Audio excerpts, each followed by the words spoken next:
امام بغوی رحمہ اللہ نے اپنی تفسیر میں عورت بچی کو بیٹی کو زندہ درگور کیے جانے والی سورۃ تکویر کی آیت میں وَإِذَا الْمَوْءُودَةُ سُئِلَتْ بِأَيِّ ذَنبٍ قُتِلَتْ، جب زندہ درگور کی گئی بچی سے پوچھا جائے گا کہ تیرا کیا قصور تھا، تجھے تو اللہ نے خوشخبری بنا کر اس کی طرف بھیجا تھا، تیرا کیا قصور تھا کہ تجھے زندہ درگور کر دیا گیا؟ بِأَيِّ ذَنبٍ قُتِلَتْ۔ امام بغوی نے لکھا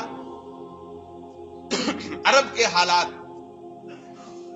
انہوں نے کہا کہ بچی کو وہ ایسے ہی نہیں زندہ درگور کر دیتے تھے کہ ادھر پیدا ہوئی اور ادھر زندہ درگور کر دیا۔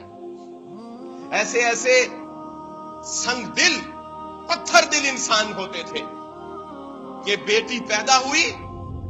اس کی پرورش کے لیے ماں کو پابند کیا، جب وہ کچھ بڑی ہو گئی، چلنے کے قابل ہو گئی، ایک دن باپ آیا اور آ کر اپنی بیوی کو کہنے لگا آج اس کو خوبصورت لباس پہنا دو، اور وہ بدبخت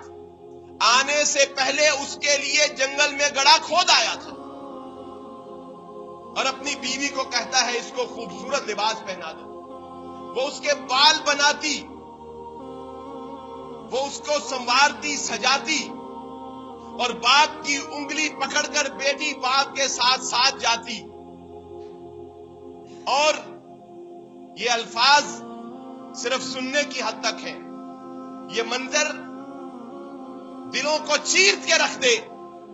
کہ جب وہ باپ اپنی بیٹی کو کہتا کہ بیٹی وہ دیکھو گڑھے کے اندر کیا ہے، امام بغوی نے لکھا بیٹی گڑھے میں دیکھتی، اس کو دھکا دے دیتا اور وہ گڑھے میں گر جاتی،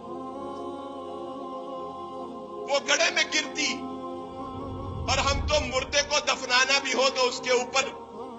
سیمنٹ کی سلیٹ رکھتے، مگر وہ اس گڑھے میں گرا کر اس کے اوپر مٹی ڈال دیتا تھا۔